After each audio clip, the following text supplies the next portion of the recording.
Que a graça e a paz do Senhor, que o conforto, o consolo do Espírito Santo, que as bênçãos e a presença do nosso Deus tenham sido sensíveis na sua vida, perceptíveis na sua vida ao longo desses dias. E que eles tenham sido derramados sobre você em abundância, por conta de toda a bondade e generosidade do nosso Pai Celeste. É uma alegria nós estarmos juntos aqui, é muito bom nós nos reunirmos mais uma vez, você que está aqui, você que está em sua casa, nos vendo. E é sempre um privilégio de podermos olhar para a Palavra de Deus e buscar nela as orientações para a nossa vida. Eu quero convidar você a abrir a sua Bíblia no livro de Gênesis, no capítulo 1. Gênesis 1. Nós vamos ler dos versos 1 e 2, depois a partir do verso 26 até o final. Gênesis 1, 1 e 2, e depois vamos pular lá para o verso 26. Amém? No princípio, Deus criou os céus e a terra. Era a terra sem forma e vazia. Trevas cobriam a face do abismo e o Espírito de Deus se movia sobre a face das águas. Verso 26. Então disse Deus: façamos o homem à nossa imagem, conforme a nossa semelhança. Domine ele sobre os peixes do mar, sobre as aves do céu, sobre os animais grandes de toda a terra e sobre todos os pequenos animais que se movem rente ao chão. Criou Deus o homem à sua imagem, a imagem de Deus o criou, homem e mulher os criou. Deus os abençoou e lhes disse: sejam férteis e multipliquem-se, encham e subjuguem a terra. Dominem sobre os peixes do mar, sobre as aves do céu e sobre todos os animais que se movem pela terra. Disse Deus: eis que lhes dou todas as plantas que nascem em toda a terra e produzem sementes, e todas as árvores que dão frutos com sementes, elas servirão de alimento para vocês. Eu dou todos os vegetais como alimento a tudo que tem em si fôlego de vida, a todos os grandes animais da terra, a todas as aves do céu e a todas as criaturas que se movem rente ao chão. E assim foi. E Deus viu tudo o que havia feito, e tudo havia ficado muito bom. Passaram-se a manhã e a tarde. Esse foi o sexto dia. Amém? Que Deus nos abençoe com a aplicação da sua palavra em nossos corações. Uma passagem sobre como tudo veio à existência, sobre a criação do universo, de tudo que existe, com um foco especial na Terra, com um enfoque em particular sobre o nosso mundo, sobre o nosso planeta. E nele, então, nós vemos toda a ação, todo o trabalho, todo o projeto de Deus em formar todas as coisas. E eu quero, então, pensar com você sobre isso. Deus se importa muito com você. Esta afirmação, ela nos traz esta segurança para nós vivermos nesse mundo. O fato de sabermos que Deus se importa conosco, que Deus olha para nós, que Deus provê para o nosso sustento, nos dá uma segurança nesse mundo, nos dá paz, nos dá esperança, nos dá perspectivas positivas para esse mundo. Porque nós não vamos vivendo pelo acaso. A vida deixa de ser apenas uma sucessão de tragédias. Ainda que ela tenha momentos bons, eles são passageiros e temporários. Mas a vida deixa de ser essa luta esperando algo, sem saber exatamente de onde virá. como diz uma canção, composta lá entre os séculos XI e XII.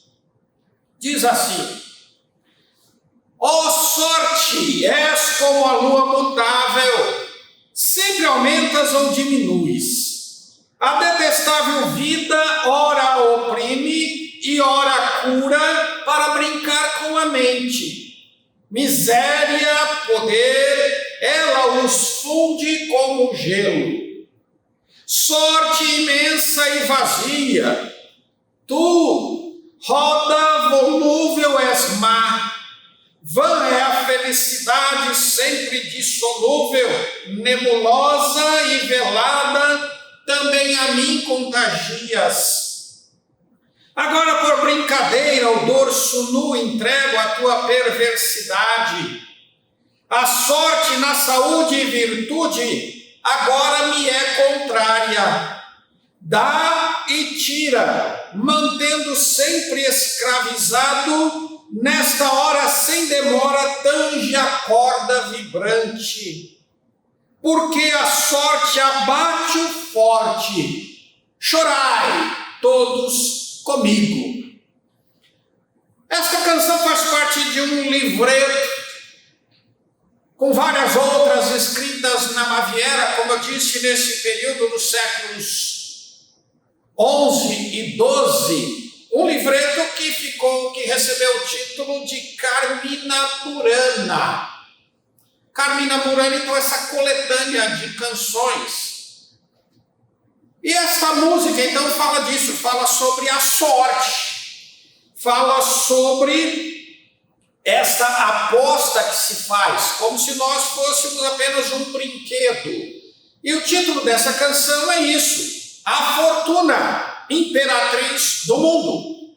Então, a sorte dominando o mundo, regendo o mundo, e nós então ficamos como joguetes em suas mãos.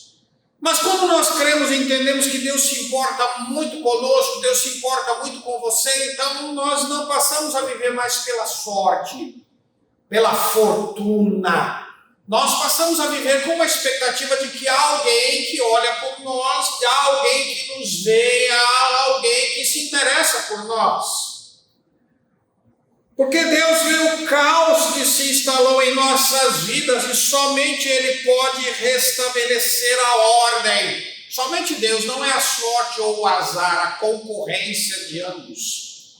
A aceitação racional e também pela fé na criação do mundo através da ação de um Deus pessoal, todo-poderoso, soberano e amoroso, é a única forma de satisfazermos nosso anseio na busca por significado e propósito para a existência humana.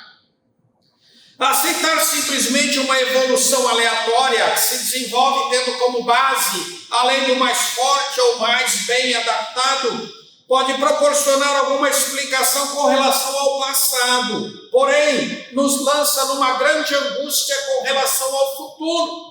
Nós não sabemos o que virá no futuro, qual seria o próximo passo de uma evolução. Por outro lado, crer em Deus como Criador e sustentador da vida coloca o ser humano numa dimensão de relacionamento pessoal com esse mesmo Deus, que transcende os limites de tempo e espaço. Ademais, crer que Deus criou o ser humano conforme sua própria imagem e semelhança imprime à humanidade um status de dignidade e valor que a mera causalidade não pode conferir. A Bíblia afirma claramente que Deus criou tudo perfeito e muito bom. Entretanto, também que de modo particular o ser humano acabou por se envolver em muitas complicações e se perdeu em seus caminhos. Eclesiastes 7.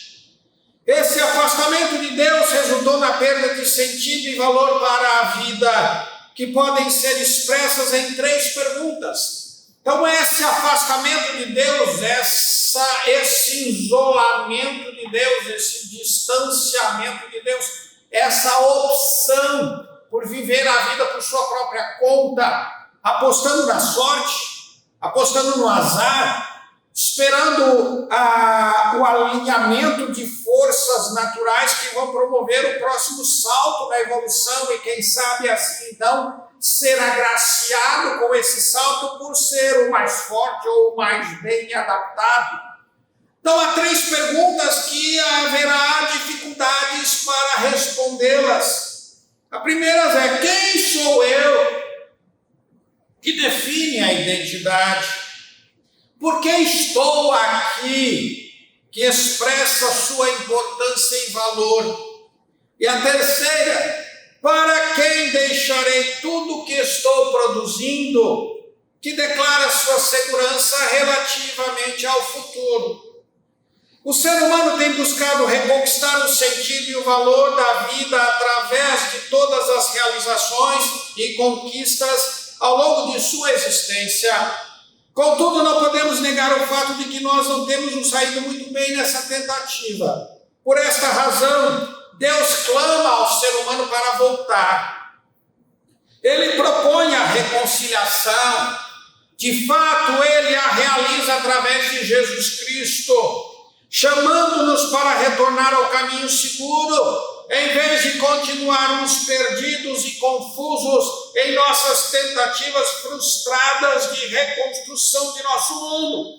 Deus está constantemente apelando: voltem, filhos dos homens, retornem para mim, não permaneçam perdidos, não permaneçam neste caminho. Este caminho vai levá-los à destruição, este caminho não pode suprir, não pode satisfazer aquilo que de mais profundo vocês necessitam, que é a identidade, que é o sentido para a vida e a segurança com relação ao futuro. Quero destacar na narrativa da criação algumas áreas que Deus propôs para que o ser humano cultivasse e nelas experimentasse paz, segurança, senso de valor e dignidade, além de desenvolver plenamente sua identidade como ser criado conforme a imagem e semelhança de Deus. Nestas áreas é onde se instala o caos que Deus vê e, por amor, se manifesta para restabelecer a ordem. Quais são essas áreas, então? A primeira delas está nos versos 26 a 28 e também no capítulo 2, verso 5.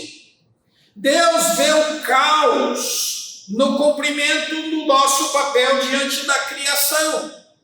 Deus nos deu uma responsabilidade. Deus nos delegou uma autoridade, nos atribuiu algo a ser feito.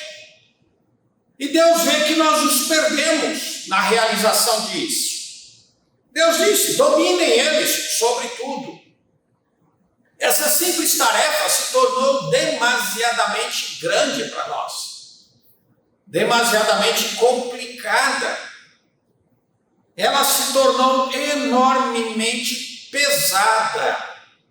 E nós não sabemos nem como completá-la e muito menos como nos desvencilharmos dela. Nos embaraçamos, nos perdemos nisso. O ser humano não é apenas mais um habitante deste planeta que vaga sem direção pelo universo. Nem é um turista em visita temporária para uma experiência em um mundo diferente do seu, tendo a religião como guia informativo a respeito dos melhores lugares para se conhecer, os melhores hotéis onde se hospedar e as atividades que podem ser desenvolvidas. Então, o ser humano não está nesse mundo a passeio e tem a religião como se fosse um guia turístico. Como então desfrutar das melhores coisas, como apreciar as melhores comidas, como experimentar os melhores momentos e ambientes. Não está aqui a passeio como um turista, tendo um mapa. Tampouco é um ser incompleto que está por aqui no ritual de penitência. Para se aperfeiçoar é um processo de morrer e renascer, a fim de que ele possa ser liberado para viver livre em outro plano. O ser humano foi criado neste mundo, sendo parte dele, com o propósito de administrá-lo, conhecê-lo e levá-lo a alcançar a plenitude de seu propósito em relação ao Criador. Nós fazemos parte desse mundo, nós pertencemos a este mundo, esse é o nosso lugar, esse é o nosso ambiente, perfeitamente adequado a nós. Não estamos aqui para evoluir espiritualmente, não estamos aqui para pagar uma penitência, para pagar uma pena. Este mundo não é a nossa prisão, este mundo não é o nosso campo de concentração em trabalhos forçados. Este mundo é um mundo onde nós descobrimos a presença e a existência de Deus, e onde nós podemos desenvolver um relacionamento com Ele na medida em que cumprimos a nossa tarefa que Ele nos deu. O domínio do ser humano implica em descobrir e interpretar as leis físicas, químicas e os fenômenos climáticos, em manusear e transformar os elementos, desenvolvendo ferramentas, equipamentos e instrumentos de trabalho, cultivar o solo para que ele produza alimentos e remédios que manterão o vigor e o bem-estar físico. Também implica em criar e gerenciar os mecanismos de produção e distribuição de riqueza para que todos tenham acesso a ela.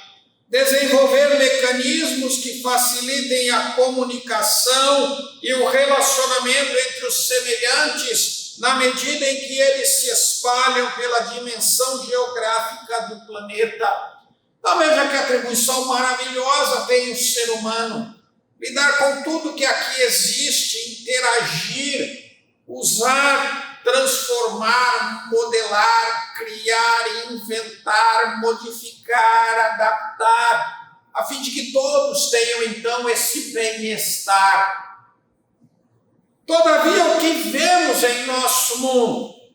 Nós vemos a devastação do meio ambiente, o descontrole climático, a produção de armas de destruição e manutenção de um estado de guerra, esgotamento do solo, rios e mares, pela exploração desmedida e predatória, num processo avançado de desertificação da terra e diminuição dos peixes, produção de alimentos e riquezas que, apesar de seus índices crescerem consistentemente, não chegam às mãos de todos, gerando enormes abismos sociais, aglomerados urbanos sem ou mal planejados, que produzem muito lixo, esgoto e poluição. Somente Deus pode restaurar em nós o valor e respeito pela criação, pelo trabalho, pelo meio ambiente, pelos semelhantes que compartilham conosco dos mesmos recursos. O plano de salvação não atinge somente o ser humano, visa também o resgate de toda a criação. Você não está aqui por acaso, você não é um predador, você não é um mero consumidor, você não é uma vítima do sistema, você tem da parte de Deus um importante papel a desempenhar na redenção de tudo que existe. Deus se importa muito com você e Ele deseja ver você de volta a essa tarefa, plenamente capaz de desempenhar essa responsabilidade que Ele deu a você, de dominar sobre todas as coisas e levá-las ao cumprimento do seu propósito e dos seus objetivos criados por Deus. A segunda área está nos versos 27, também no capítulo 2, 23 a 25. Deus vê o caos instalado em nossos relacionamentos pessoais. Deus vê que nós não estamos conseguindo nos relacionar uns com os outros. Todas as nossas tentativas parece que não estão funcionando muito bem, parece que não estão dando muito resultado. Nós percebemos uma tensão, crises, brigas, desavenças, discussões, discórdias, guerras, conflitos, separações constantes.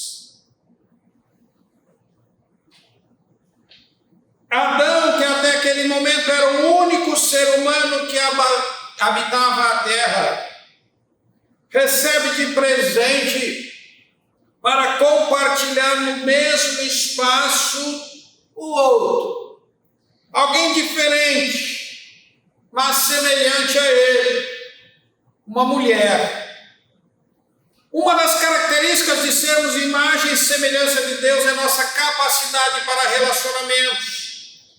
A Bíblia nos informa a respeito de uma trindade que pode ser definida basicamente como Deus comunidade ou unidade coletiva.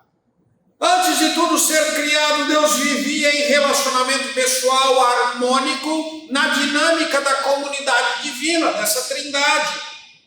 Então, quando criou o ser humano conforme sua imagem e semelhança, concedeu-lhe a mesma capacidade para que pudesse desfrutar do mesmo privilégio e espelhar o sentido da comunhão plena. O que Deus pretendia então é que o ser humano pudesse ter uma experiência, ter uma vivência, ainda que com todos os limites, aquilo que a Trindade desfrutava. Então Deus desejava que o ser humano se relacionasse com as pessoas da Trindade, com as pessoas da divindade. E também ele pretendeu que o ser humano se relacionasse entre si, na sua mesma espécie.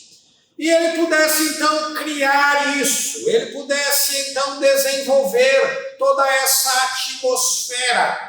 E ele espelhar então essa harmonia, a vida na Trindade, que acontecia na Trindade, ele pudesse ter essa experiência também com alguém da mesma espécie, com o seu semelhante. Deus pretendia que isso fosse muito prazeroso. Deus planejou para que isso fosse edificante, fosse uma maneira para que o ser humano alcançasse o seu pleno potencial também. Podemos afirmar que os relacionamentos pessoais se desenvolvem em 4 áreas: com Deus, consigo mesmo, com o semelhante e com o ambiente onde se vive. Estas 4 áreas se misturam, beneficiam-se mutuamente, produzindo equilíbrio e bem-estar. A Bíblia destaca que os relacionamentos se desenvolvem num ambiente de entrega, de doação. Os relacionamentos eles florescem melhor nessa disposição de dar-se, de entregar-se, de oferecer. Vejamos, Deus dá desse mesmo ao ser humano. Ele oferece o modelo e o fôlego da vida. A criação entrega-se para sustento da vida do ser humano em forma de alimento.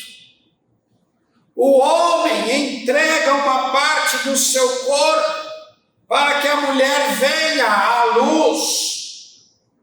Desse processo nasce a mutualidade que produz graça e realização. E então o ser humano entrega-se a Deus para seu serviço e glória. O ser humano emprega seus melhores esforços para cuidar da criação, a fim de que ela produza e cumpra o seu propósito.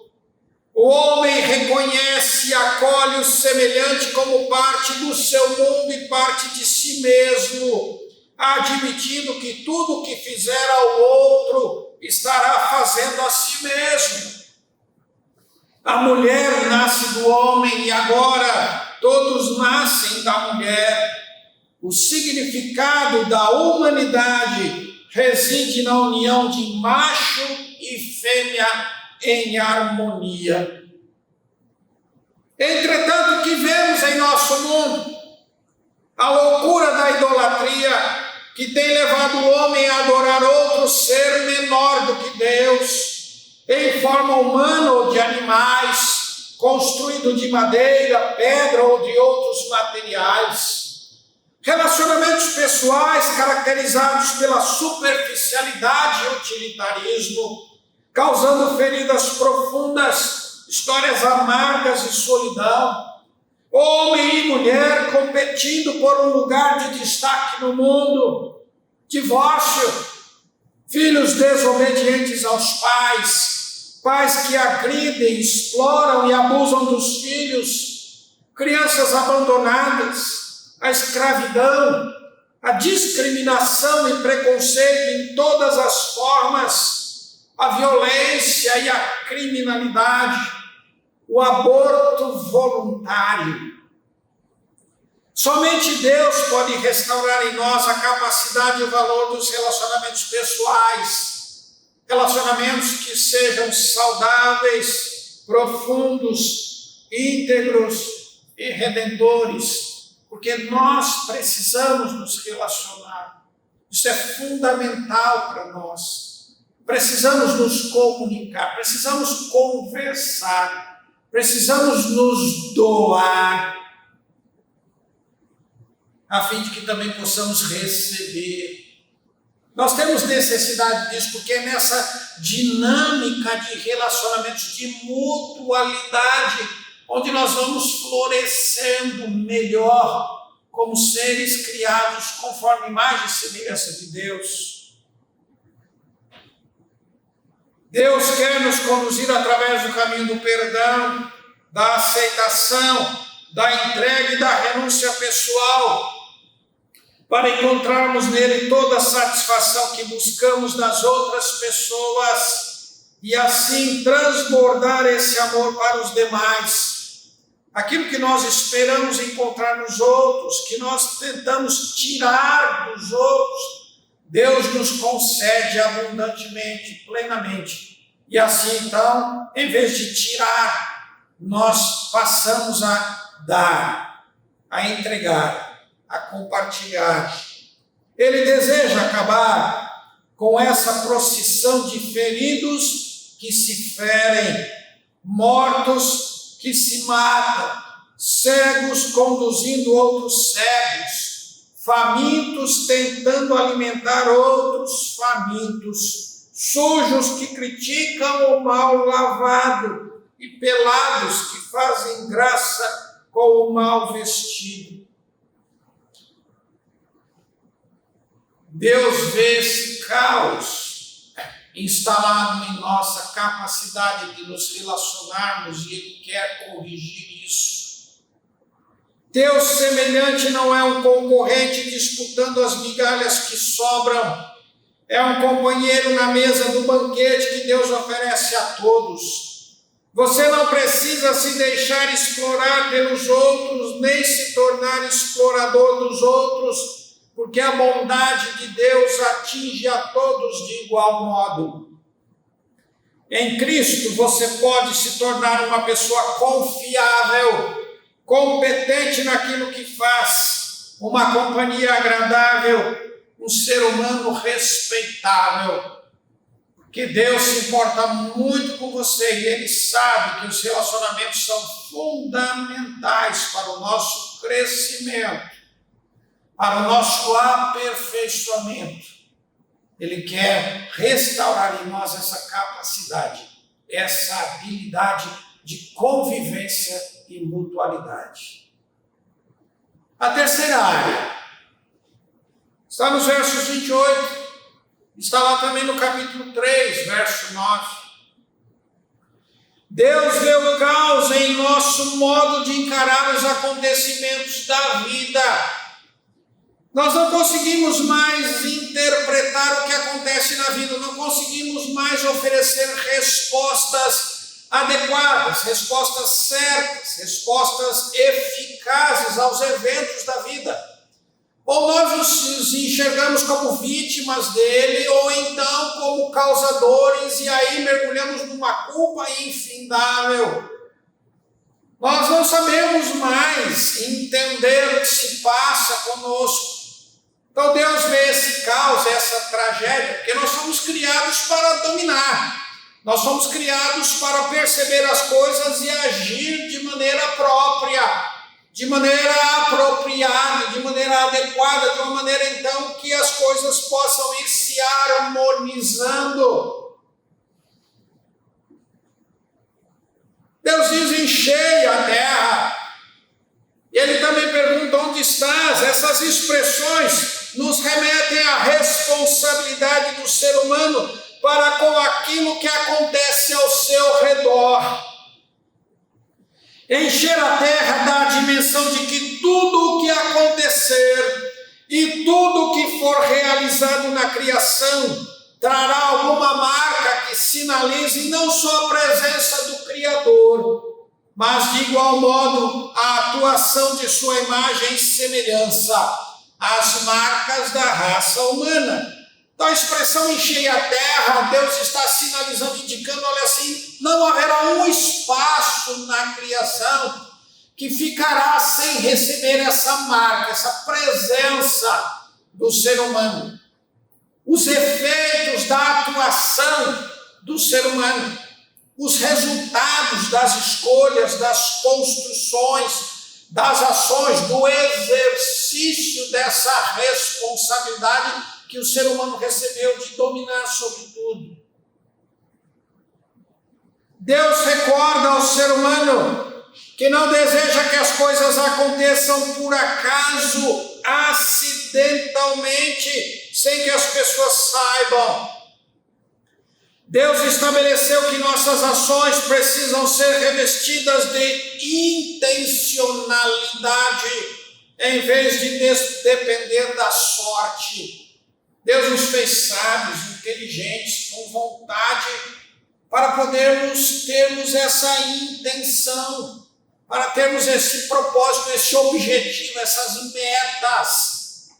Deus não quer que vivamos dependendo da sorte, do azar, de acidentes, de coisas efêmeras. Ele quer que trabalhemos com consistência, Ele quer que trabalhemos com um plano, Ele quer que estabeleçamos orientações, direções e diretivas a serem cumpridas. Ele também deseja que o ser humano se sinta à vontade e livre em todo o espaço que lhe foi dado para habitação. Não haveria lugar na terra onde o ser humano não pudesse ir ou habitar. O espaço da vida humana no jardim do Éden foi dado para que os seres humanos pudessem experimentar 3 importantes momentos. Esses momentos que marcariam toda a sua trajetória, à medida em que eles iam se espalhando e enchendo a terra, cumprindo a responsabilidade, cumprindo o propósito que Deus lhes deu. No jardim do Éden, o ser humano teria a experiência de nascer e crescer. O jardim era o lugar onde o ser humano começava a dar os primeiros passos e exercitar as qualidades com que foi dotado, a perceber suas virtudes de caráter, a descobrir o ambiente que o cercava e a maneira de interagir com ele, a compreender os limites de sua capacidade física e o suprimento de suas necessidades fisiológicas. Também foi no jardim que o ser humano percebeu a presença de Deus e também do seu semelhante. Então essa experiência de nascer e crescer, de começar a descobrir-se, a entender-se. A segunda experiência é o amadurecer. O jardim era o lugar onde a diversidade vivia em harmonia, produzindo uma atmosfera de unidade.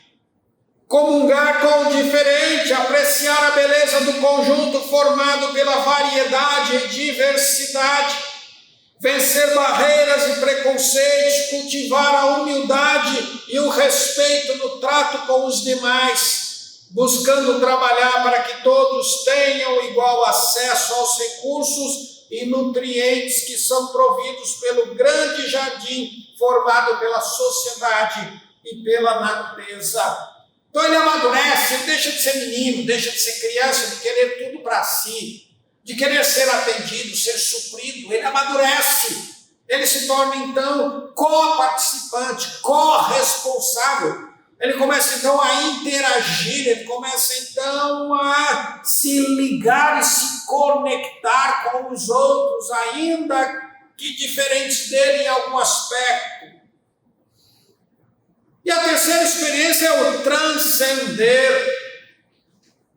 O jardim era o lugar de onde o ser humano sairia para encher todo o restante da terra, multiplicando a sua própria espécie, constituindo famílias e sociedades mais complexas, descobrindo novos recursos, inventando ferramentas e utensílios, contemplando com assombro e reverência a grandeza da criação dos céus e na terra, compreendendo as leis naturais, estudando os fenômenos climáticos, manipulando energia elétrica e atômica, desvendando os mistérios da anatomia, desenvolvendo a agricultura, a pesca, a produção, o armazenamento e distribuição dos alimentos, enfim, vivendo plenamente o propósito divino de ser humano. Gente criada conforme a imagem e semelhança de Deus, que habita na terra e desenvolve o planeta. Então ele transcende, ele começa a ir além, ele começa então a ampliar os seus horizontes, ele começa então a estender os seus campos de ação, as suas áreas de conhecimento, as suas habilidades, as suas competências, ele começa a ir além. Entretanto, o que vemos em nosso mundo, a pergunta que Deus faz a Adão: onde estás? Obviamente não tem um sentido geográfico, porque Deus conhece e vê tudo. Ela tem o sentido de perguntar a Adão: em que lugar você se encontra dentro do nosso relacionamento? Em que posição você está dentro daquilo que foi proposto para ser feito? Em que momento você se encontra no teu desenvolvimento pessoal? Adão, você cresceu ou você retrocedeu? Adão, o que você aprendeu? O que foi que você fez de novo? Que mudanças você promoveu? Que alterações você provocou? Vivemos num tempo em que se valoriza a liberdade a ponto de nos encontrarmos numa sociedade egoísta, narcisista e vaidosa. Isso acaba por produzir uma sociedade que estimula a irresponsabilidade. Ninguém tem culpa de nada, já que cada um pode fazer o que bem entender. Ninguém pode julgar o outro, assim ninguém pode ser responsabilizado. A ideia então é que tudo é válido, tudo é permitido, tudo é aceito, dependendo de como cada um se sente. A ideia é se te faz feliz, então faça, e ninguém vai poder acusá-lo disso, ninguém vai poder julgá-lo por isso, ninguém vai poder condená-lo por isso, ainda que o que você faça possa trazer prejuízo aos demais. Quando defendemos a liberdade do indivíduo e nos opomos a toda forma de opressão que limita ou inibe a consciência, o exame dos fatos e a expressão de ideias, nós estamos também falando da responsabilidade que cada um deve ter com seus próprios atos. Uma expressão que temos ouvido muito ultimamente: liberdade de expressão. Ou então liberdade de opinião. E alguns então acham que pode dizer o que quiser, inclusive ofender o outro, ofender a crença do outro, ofender a decência do outro, ofender a moralidade do outro. Então, quando nós defendemos isso, que cada um é livre para expressar a sua opinião, nós também estamos dizendo: mas pense bem, você é responsável por aquilo que você disser. Você precisa assumir as consequências da opinião que você emite. Se essa opinião causar dano, trouxer prejuízo, trouxer uma desinformação, você será responsável por ela. Através de Jeremias e Ezequiel, Deus denunciou Israel por essa prática irresponsável. Ambos dizem assim: não mais se diga este provérbio entre vós: os pais comeram uvas verdes e os dentes dos filhos embotaram. Tenta se justificar ou se desculpar em não fazer alguma coisa ou assumir algum compromisso porque alguma outra pessoa foi desonesta ou foi desleal naquela mesma área. Não, eu não vou fazer, porque quem faz isso rouba, quem faz é desonesto. Então não vou me envolver nesse negócio, não. Ficamos nos comparando com o pior para justificar nossa mediocridade, a nossa falta de capricho e de interesse. Quando se diz, olha, você precisa melhorar, você precisa corrigir isso, logo vem, mas você já prestou atenção no fulano, você já viu aquele outro, ele não faz assim, ele não faz tão bem. E você não diz nada, você não fala nada para eles. Então eu vou continuar desse mesmo jeito, nivelando por baixo.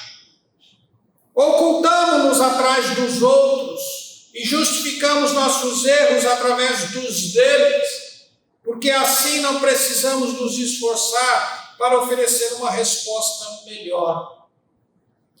A pergunta de Deus pediu uma resposta mais inteligente, mais honesta, mais responsável e mais adequada a alguém criado conforme a imagem e semelhança de Deus. Todavia, Adão e Eva se esconderam atrás da serpente. Quando Deus perguntou onde estava, então começa uma série de desculpas, uma série de acusações para o outro. No final, sobra tudo para a serpente. E Adão não soube explicar o que ele fez e por que fez. Ele simplesmente disse que ele foi sendo vítima. Que ele não fez melhor, porque o outro fez pior que ele. Que ele não pôde fazer direito, porque o outro veio errado. Porque ele não pôde tomar uma decisão acertada, porque o outro cooperou e ajudou ele a fazer uma escolha errada.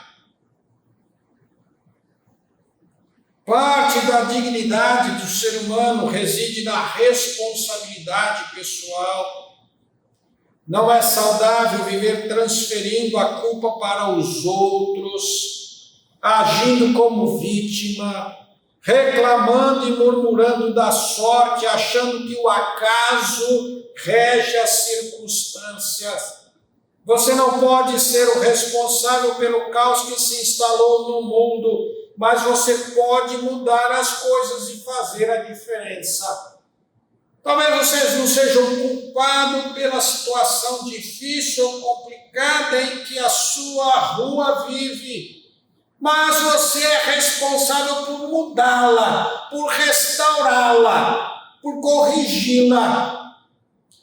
Você pode não ser o culpado pelas tragédias que acontecem no mundo, mas você é responsável, você foi dotado e capacitado por Deus para agir, para interferir, para atuar e contribuir para que elas sejam evitadas, para que elas sejam corrigidas, para que elas sejam minoradas, para que as suas consequências e os seus efeitos drásticos e desastrosos sejam minimizados, se não totalmente eliminados.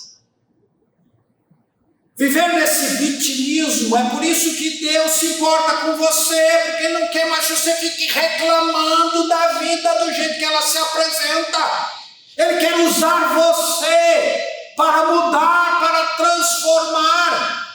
Ele quer usar você positivamente, em vez de ouvir você apenas lamentar, reclamar. Ele vê o caos dessa maneira como nós reagimos e respondemos às coisas da vida. Porque Deus se importa muito com você. Ele quer fazer de você um agente de mudança e transformação no caos que se abateu sobre o mundo. Deus se importa muito com você. Porque Ele vê que você está um pouco perdido sobre o que fazer. No cumprimento da sua responsabilidade, da tarefa que Ele deu a você. Ele vê você atrapalhado nos relacionamentos, se perdendo um pouco aqui e ali, machucando ou sendo machucado. E Ele também vê você olhando os eventos da vida e agindo tão somente como alguém que não pode fazer nada.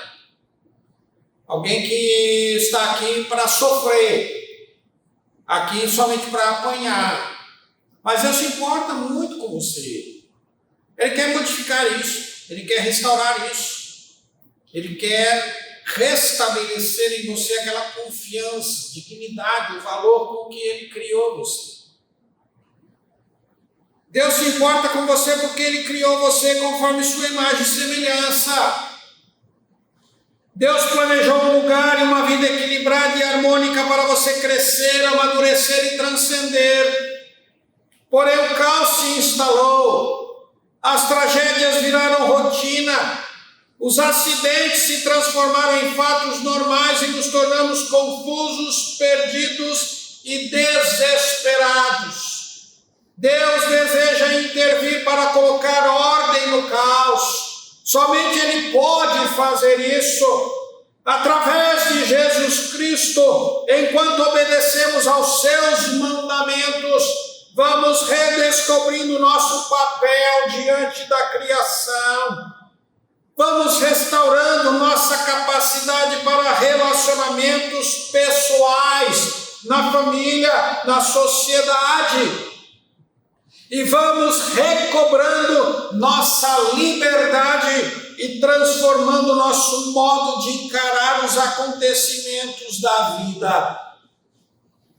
Através de nosso serviço a Jesus Cristo, poderemos recuperar nossa dignidade e valor completos, uma vida plena e abundante, um propósito valioso pelo qual viver, um futuro glorioso pelo qual esperar, além de participar ativamente na grande obra da criação de novos céus e nova terra, onde habitam a justiça, a fim de vermos a terra se enchendo da glória do Senhor.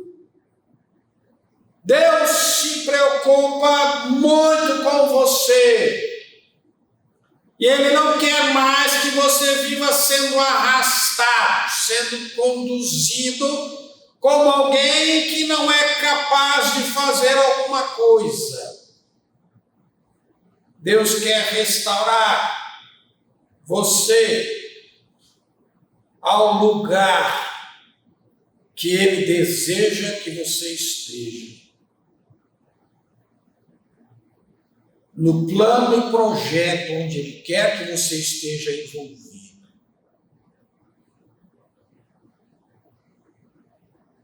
A fim de que a criação reencontre o seu equilíbrio, a sua segurança e a sua paz.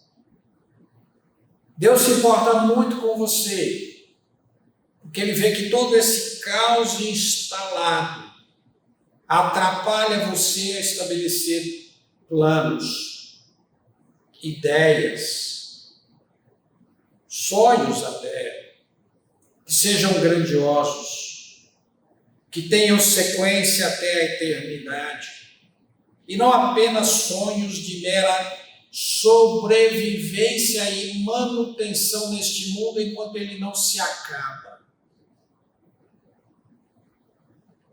Deus se importa muito com você, que Ele quer ver você plenamente restaurado, curado, liberto, inteiro, pleno, capaz, competente, seguro, confiante e cheio da presença dEle em tua vida. Que Deus abençoe você. E não duvide jamais que Deus se importa muito com você. Amém. Vamos orar. Senhor, muito obrigado pela tua palavra que nos afirma que o Senhor se importa muito conosco, com cada um de nós. O Senhor se interessa por cada um de nós. O Senhor nos criou de uma maneira tão maravilhosa. O Senhor nos criou perfeitos. O Senhor nos criou capazes. O Senhor nos deu o mundo para nele habitarmos. O Senhor encheu esse mundo de recursos para que nós pudéssemos utilizá-los para produzir o bem, para produzir o bem-estar, para tirar dele o sustento, para nele exercitarmos e descobrirmos todas aquelas habilidades e qualidades e virtudes que o Senhor colocou em nós, para que pudéssemos aprender, para que pudéssemos viver bem uns com os outros, para que pudéssemos, ó Deus, distribuir, dividir, compartilhar, para que pudéssemos juntos nos envolver em obras cada vez maiores. Mas o caos se instalou em nossa existência. E agora nós nos perdemos em muitas dessas coisas.